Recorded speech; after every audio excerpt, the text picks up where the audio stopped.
Hi viewers, welcome to our channel. ప్రస్తుతం మనతో పాటు ఇమ్మంది రామారావు గారు సీనియర్ జర్నలిస్ట్ ఉన్నారు. వారితో ఒకసారి మాట్లాడదాం. సార్ నమస్కారం. సార్ నమస్తే. సార్ మనం చూస్తున్నాం ఏపీలో మరి వాళ్ళ ఎగ్జిట్ పోల్ రిలీజ్ కాబట్టి ఒక ఎగ్జిట్ పోల్ వచ్చింది సార్. పల్స్ టుడే అనే ఒక సంస్థ నిర్వహించిన ఎగ్జిట్ పోల్. మరి దీని ఫలితాలు జిల్లాల వైజ్ ఏ విధంగా ఉన్నాయో ఒకసారి చూద్దామా సార్. మరి వీటిపైన మీ రివ్యూ కూడా మాకు కావాలి. ఫస్ట్ వచ్చేసరికి శ్రీకాకుళం జిల్లా సార్ 10 నియోజకవర్గాలు ఉంటే అందులో 7 కూటమి గెలుస్తుందని చెప్తుంది, 3 వైసీపీ గెలుస్తుందని చెప్తుంది. ఆ 3 వైసీపీ గెలిచేవి కూడా ఎచ్చెర్ల ఒకటి, పాలకొండ ఒకటి, శ్రీకాకుళం, ఈ 3 నియోజకవర్గాల్లో వైసీపీ వస్తుంది. మిగతా ఆమదాల వలస, ఇచ్చాపురం, నరసన్నపేట, పలాస, పాతపట్నం, రాజాం, టెక్కలి వీటిలో టీడీపీ వస్తుందని చెప్తుంది. మరి వీటిపైన మీ రివ్యూ ఏంటి సార్? అంటే మొదటి నుంచి కూడా ఉత్తరాంధ్రలో తెలుగుదేశం కంచుకోటండి.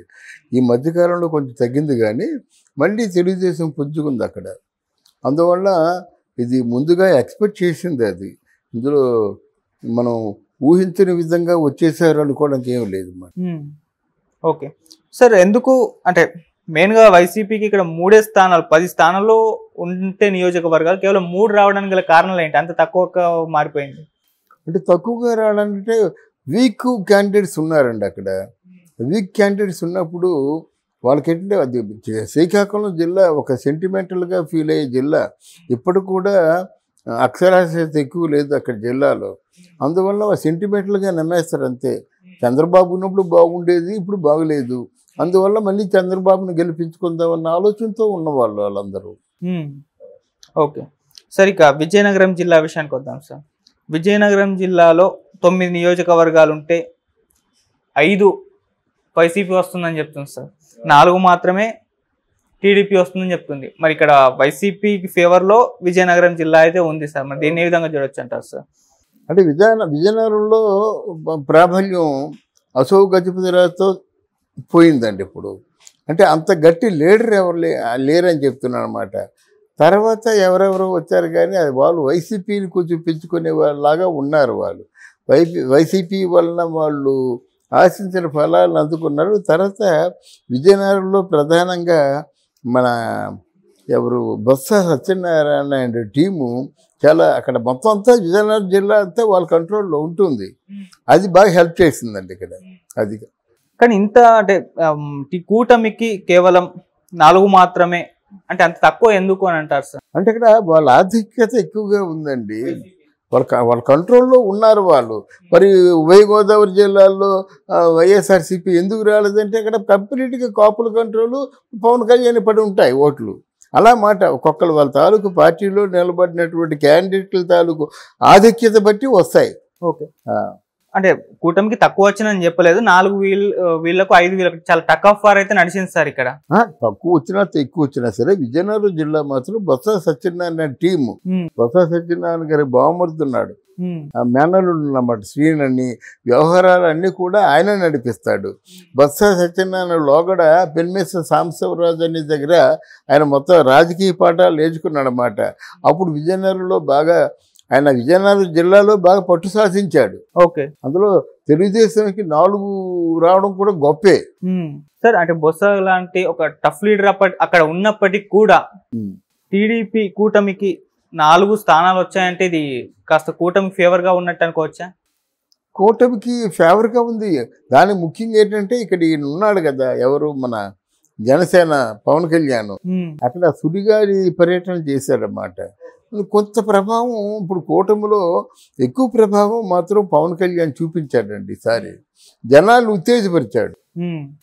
అందుకే వైసీపీ ఫేవర్ లో ఉన్న విజయనగరం జిల్లాలో ఏకంగా 9 నియోజకవర్గాలు 4 కూటమి రాబట్టుకోవడంలో పవన్ కళ్యాణ్ గారి పాత్ర ఉందంటారు. పాత్ర ఉందండి సార్. ఇక విశాఖపట్నం జిల్లా విషయానికి వస్తే అక్కడ 15 ఉన్నాయి సార్. 15 నియోజకవర్గాలు ఉంటే కూటమికి 12, అవును, వైసీపీకి 3. ఎందుకు వైసీపీకి ఇంత 3 అంటే తక్కువ రావడానికి గల కారణాలు ఏంటి సార్?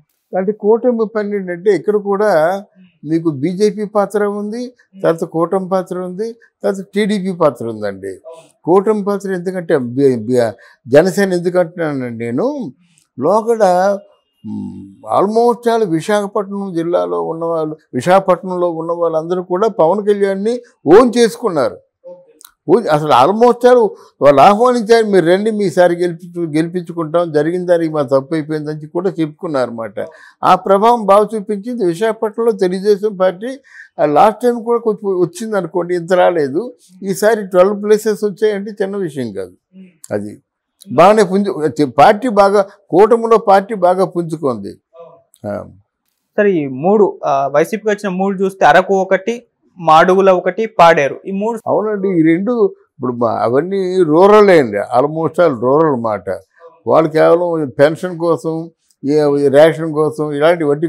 రూరల్లో ఏం చూసుకుంటారు, బాబు పెన్షన్ ఇస్తున్నాడు, బాబు డబ్బులు ఇస్తున్నాడని చూసుకుంటారు అన్నమాట. అరకులో ఏముందండి, ఇంకా కూడా ఆటవిక జాతే ఉంది, ఇంకా అనాగరికంగానే ఉన్నారు. ఎప్పుడు రోగాల బారిటాలు పడుతూనే ఉన్నారన్నమాట. దాన్ని ఇన్ని గవర్నమెంట్లు వచ్చినప్పుడు కూడా మార్పు రావటం లేదన్నమాట.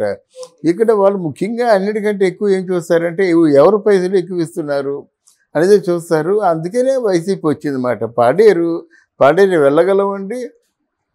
పాడేరులో భయంకరమైనటువంటి ఏగులు, దోమలు ఇప్పుడు ఉంటాయన్నమాట. చాలా డేంజరస్ అవి కుట్టినట్టయితే. అలాంటి ప్రాంతాలు గెలిచారు, కానీ మరి టౌన్కి అర్బన్ ఏరియాకి వచ్చేసరికి ఎవరు గెలవలేదు కదా. అంటే ఇక్కడ 2 భాగాలుగా మీరు చూడాలి. ఒకటి చదువుకున్న వాళ్ళు, 2 చదువు లేని వాళ్ళు. ఒకటి రాజకీయం తెలిసిన వాళ్ళు, 2 రాజకీయం తెలియని వాళ్ళు. ఒకటి ప్రోగ్రెస్ని, డెవలప్మెంట్ కోరుకుంటున్న వాళ్ళు. మేము బాగున్నాం కదా, మా చాలు బాబు, మాకు కొడుక కొమ్మ అంటారు వాళ్ళు. అందువల్ల ఏంటంటే ఇట్లాంటి ప్రాంతాల్లో కొంచెం ఆలోచనలో పడ్డారు ప్రజలు. లేకపోతే ఇలాగా ఇంత మనకి రెట్టింపైన ఉత్సాహంతో 12 సీట్లను గెలిపించుకోరు. ప్రజలలో వ్యతిరేకత వచ్చింది, తిరగబడ్డారు, డెవలప్మెంట్ కోరుకుంటున్నారు. ఓకే సార్, ఇక్కడ కూటమికి వచ్చిన 12 స్థానాల్లో 4 స్థానాలు జనసేన ఉంది సార్. అనకాపల్లి, పెందుర్తి, విశాఖపట్నం సౌత్ అండ్ యలమంచిలి, ఈ 4 స్థానాల్లో జనసేన గెలుస్తుందని చెప్తుంది. అవును, అనకాపల్లి జనసేన గెలుస్తుంది, కొనతాళ రామకృష్ణ గారు. ఇంకా పెందుర్తిలో కూడా గెలుస్తుందా? పెందుర్తి, అవును సార్, పెందుర్తిలో కూడా గెలుస్తుంది. యలమంచిలి, విశాఖపట్నం సౌత్. అదే. ఓకే. అందువల్ల ఇప్పుడు జనసేన ఇక్కడ 2 స్థానాలు కలవడానికి కూడా ఆయన స్వయంగా వెళ్ళి ఆయన పర్యటించి జనాల్ని చైతన్యపరిచి గెలిపించుకున్న వాళ్ళే మాట. ఇక్కడ మరికి నర్సీపట్నం ఏమైనా వచ్చిందా? నర్సీపట్నంలో టీడీపీ వస్తుంది, అంటే అయ్యన పాత్రుడు. కనుక ఈ జనసేన వీడు హేమీలు ఉంటుండే కూడా జనసేన 2 సీట్లు గెలుచుకోవడం మాత్రం గొప్ప విషయం. సార్, మనం చూస్తే విశాఖపట్నంలో 12 కూటమికి వచ్చాయని చెప్పుకున్నాం కదా, 3 వైసీపీకి వచ్చాయని చెప్పుకున్నాం. కాకపోతే జగన్మోహన్ రెడ్డి గారు వైజాగ్ ని రాజధానిగా ప్రకటిస్తాను అధికారంలోకి వచ్చిన తర్వాత అని చెప్పారు. మరి రాజధాని ఎఫెక్ట్ ఎందుకు చూపించలేదు ఇక్కడ అని అంటారు. బాగా చెప్పారు. ఇప్పుడు ఇక్కడ పిఠాపురంలో వంగ గీతని ఉప ముఖ్యమంత్రిని చేస్తా అన్నారు. టీడీపీకి బెటర్ గా ఉన్నాయి. అవును, ఇక్కడ నుంచి టీడీపీ వస్తాయి మీకు. గోదావరి జిల్లాలో ఈ జనసేన టీడీపీ కూటమి వస్తుంది, చూడండి. ఓకే సార్, మరో 3 జిల్లాలతో మరోసారి కలుసుకుందాం sir. Thank you so much sir. Thank you Babu.